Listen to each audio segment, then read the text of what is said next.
Hi guys, this is Wave 618. It's the 15th of April 2018. It's currently 6:45 in the evening BST. Alright, so in this video I'm going to talk about Bitcoin, and there's not a huge amount to update since the last video, to be honest. We're still seeing this upward spike here. As I mentioned, I was looking for it to reach around, up to around 8,700 before seeing a turnaround. Now, the reason I want to make this video today, despite there not being much change in the market since the last video, is because I just want to talk about a few other alternative options to what my primary count has been over recent weeks. So obviously, if you've been watching my videos, you will know that I've been talking about this WXY pattern playing out, with this being W, this is X. And then Y I was expecting to come down to further, at least 4,300, as that would be where the 73.6 retracement of the whole move up would be. Obviously, it's not really played out the way I expected. It has come down in three-wave fashion here, but it's found resistance at this level. And then it's actually spiked up rather violently here. Yeah, so a bit of a show of strength at this level. So for that reason, I've been focusing my attention, and as an objective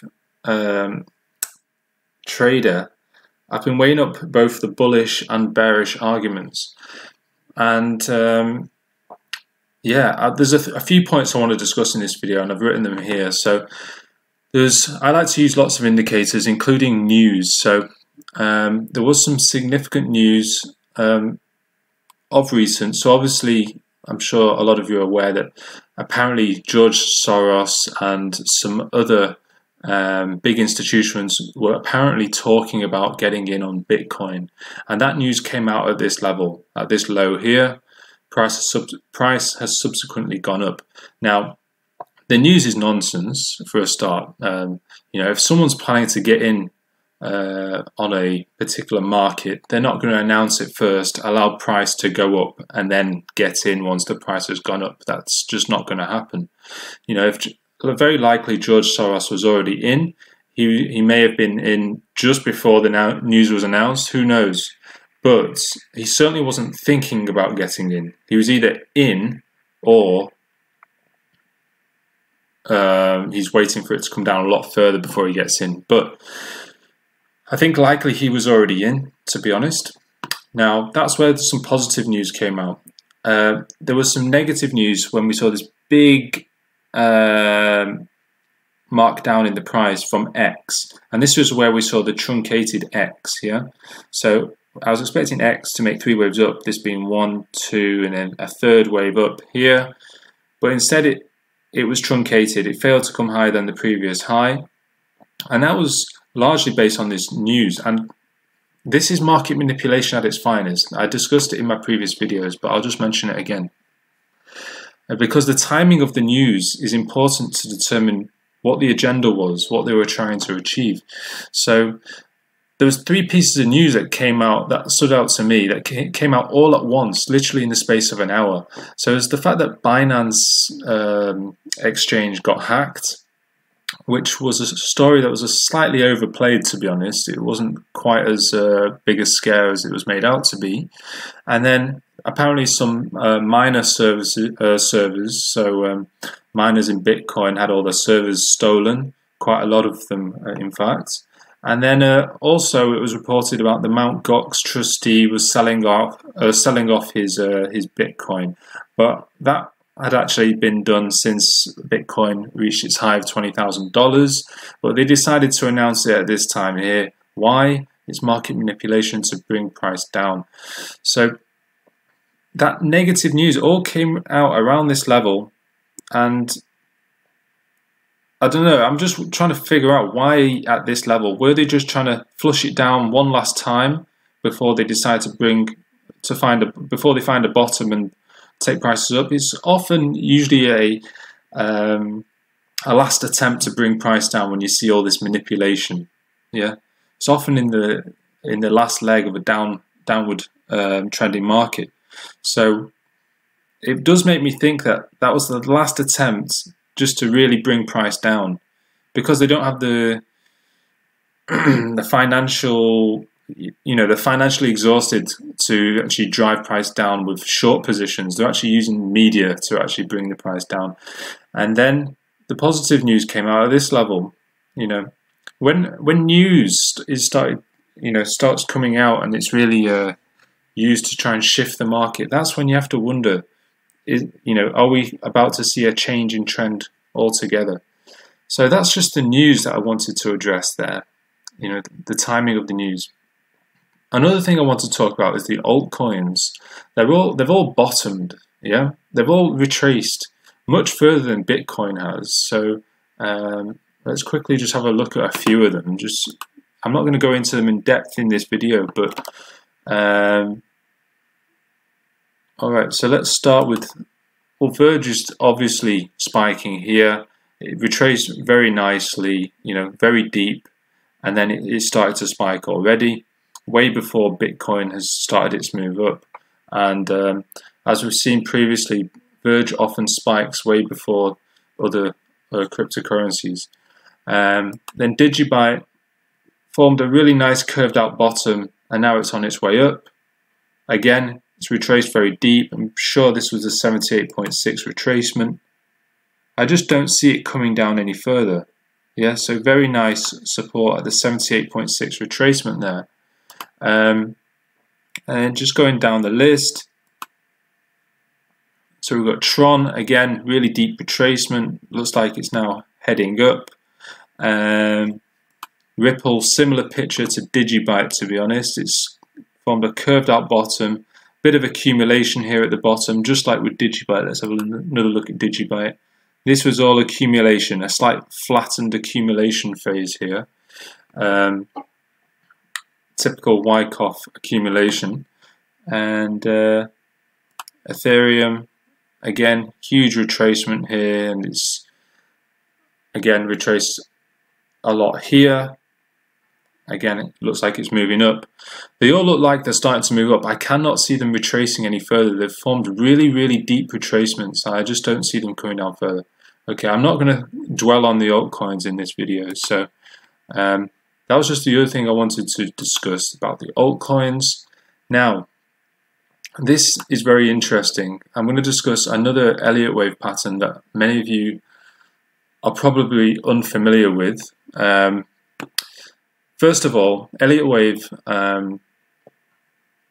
was created a long time ago, but there's a man called Glenn Neely who in 1990 released a book called Mastering Elliott Wave. It's a book that I recommend to all people who are looking to learn Elliott Wave. It's what I use to learn Elliott Wave, and he actually has another concept called Neo Wave, and this is a concept that he coined himself. And there's a few patterns that he discusses, but one of them is one I'm going to discuss in this video. It's called the neutral triangle, and that could explain the price action that we're seeing. First of all, let me explain a bit about a neutral triangle. So if we go up, I've actually drawn what it looks like up here. So after your impulse wave, you then get a correction. This is a neutral triangle. I'll explain that in a moment. But to understand a neutral triangle, I want you to first understand a typical triangle is contracting, yeah? As time goes on, each wave is getting smaller, and there's typical trend lines connecting the highs and a trend line connecting the lows. The triangle is said to be contracting as with time, the price is contracting. Contrary to that is an expanding triangle where each wave is getting larger. And the final wave, wave E, is the largest. Now, as you can see in a contracting triangle, it's wave A is the largest, whilst in an expanding triangle, wave E is the largest. And now in a neutral triangle, essentially what's happening, as you can see, it doesn't look particularly triangular, but wave C is the longest. Yeah, that's the key for this type of pattern. Now, obviously, in a triangle, each leg is made up of 3 waves. So this is 3 waves, this is 3 waves, this is 3 waves, 3 waves, 3 waves. Yeah? And up until the point C here, it looks very much like a zigzag. yeah, or a WXY I should say, with it being 3, 3, 3, yeah. And then the problem is after a WXY you expect 5 legs up, but actually we just see 3, and then it forms another 3 legs down. And this confuses everyone because you wait for that impulse, that 5 legs up, before thinking you're in an impulse wave. Now, this is a neutral triangle, okay? Essentially, wave C is the longest wave within the triangle. And wave D can actually come up all the way up here. E might be here, but there's a lot of variability with where D and E can be. But in the case of what Bitcoin's been doing, it looks like it's done something like this, where D came up to here and E has come quite deep. Now let's just label that on our chart now.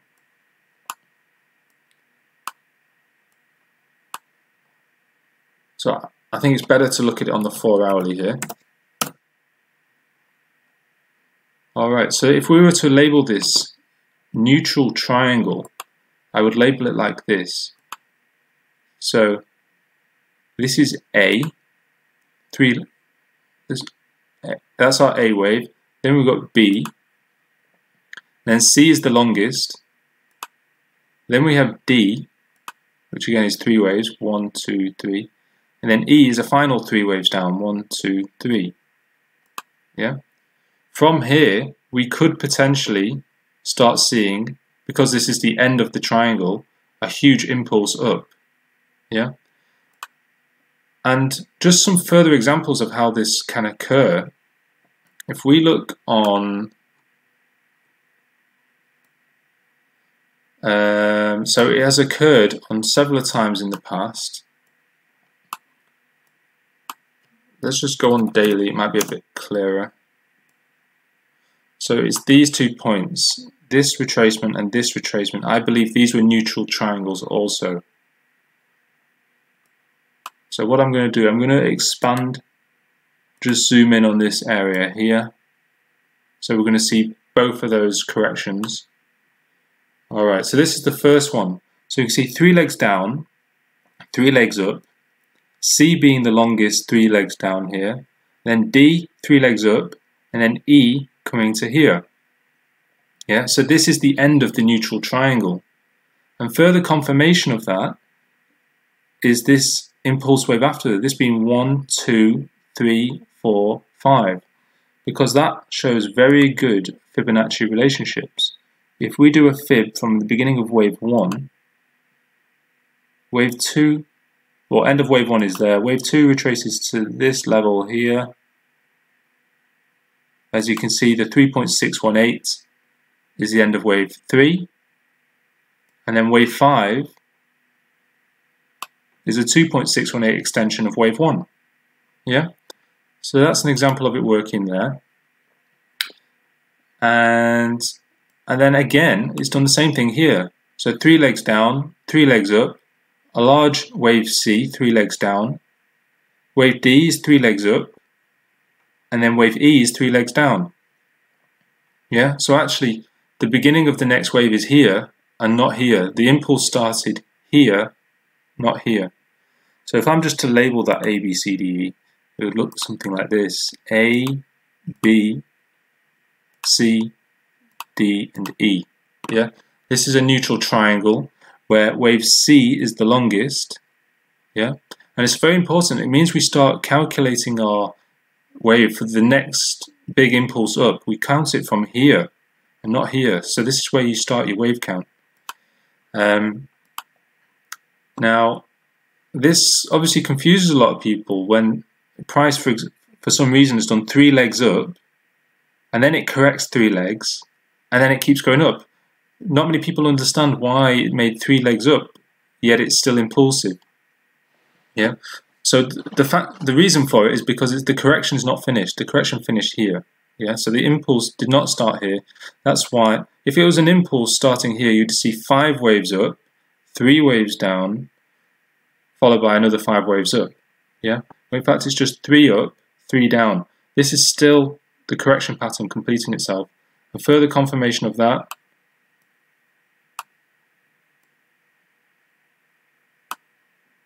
So I'm saying this level here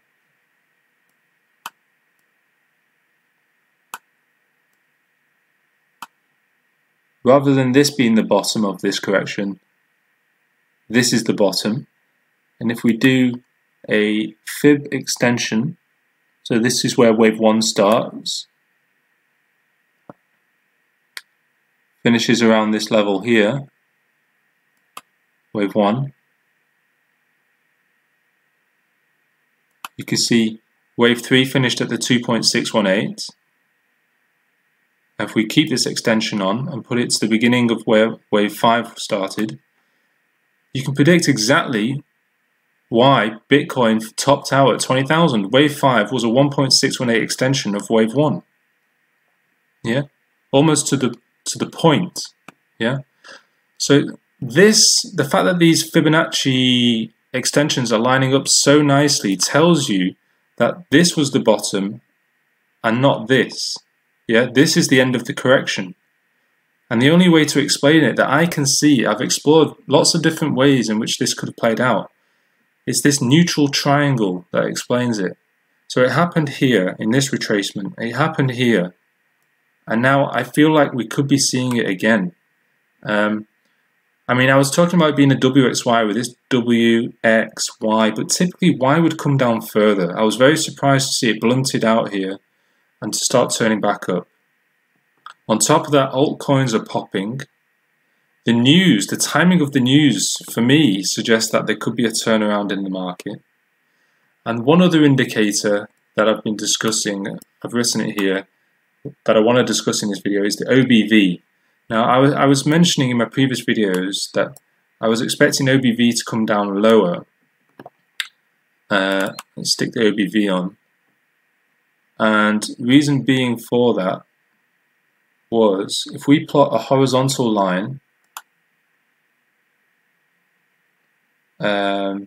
here, I was talking about OBV needing to come down to here to wipe out the weak hands. Yeah, reason being is it's the people who got in on this high that you can't really wipe them out of the market really, and the volume here represents the people that were bullish, and they're not going to sell their positions. So there's no point trying to bring the OBV, which is the net volume between bulls and bears. There's no point trying to bring that down further than this level, because these are very strong hands that I've got in at this level. But having said that, you can see there's also good horizontal support with the OBV at this level.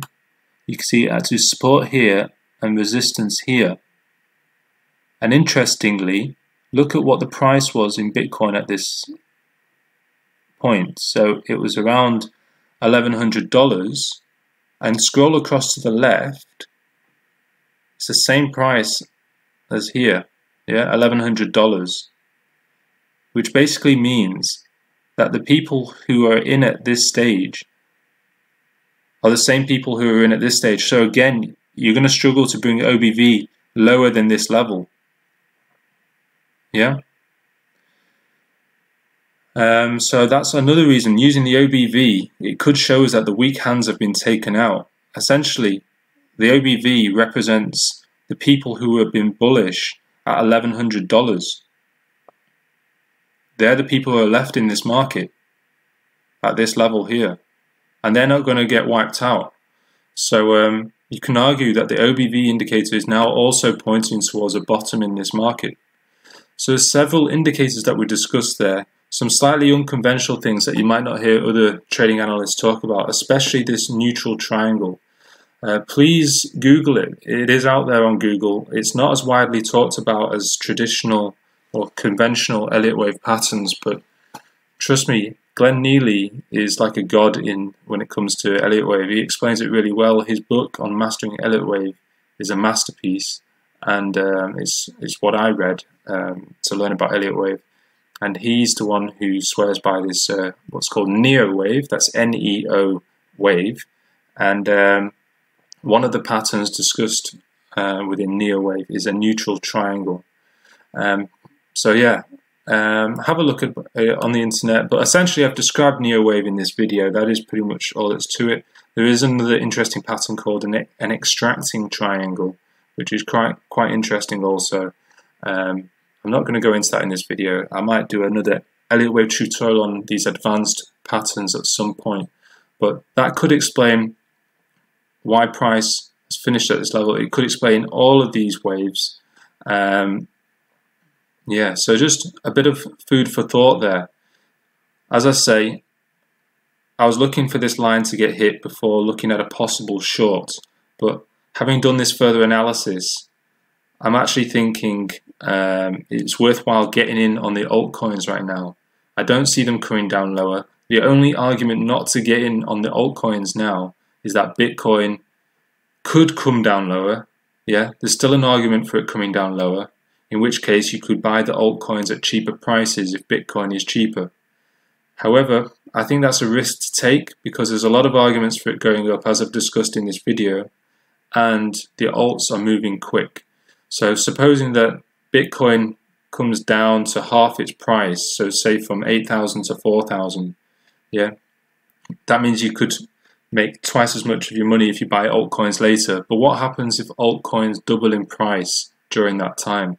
As I say, they look like the bottom, they look like they're moving up quickly, and they're volatile markets. So if altcoins double in price and Bitcoin halves in price, then it's the same as getting in now, essentially. And that's the argument really, just for probably getting into alts. So that's what I'm looking to do right of this minute. Yeah, so a bit more food for thought there. As I say, we'll be looking to see price reverse at this level. Essentially, this line, what it represents is on the log chart. What's going on here? Here we go, here's your log chart. So it's connecting the highs on the log chart. As you can see, it acted as great resistance here. And so we'll be looking, could come up to 8,000, I was saying 8,700, could come up a little bit higher than that, but certainly around that level. If it may come down slightly, but based on what I've discussed in this video, I'm a little bit unsure about whether this line will hold. Yeah, I would not be surprised if we see price continue above, and for that reason I'm looking to get in on the altcoins. Alright guys, I hope that helps. If you like the channel, please like, subscribe and share. And yeah, I'm going to keep you updated with the altcoins as well. As I say, I'm going to get into them, and yeah, plenty to talk about in the upcoming in the near future. So alright guys, speak to you soon. Take care.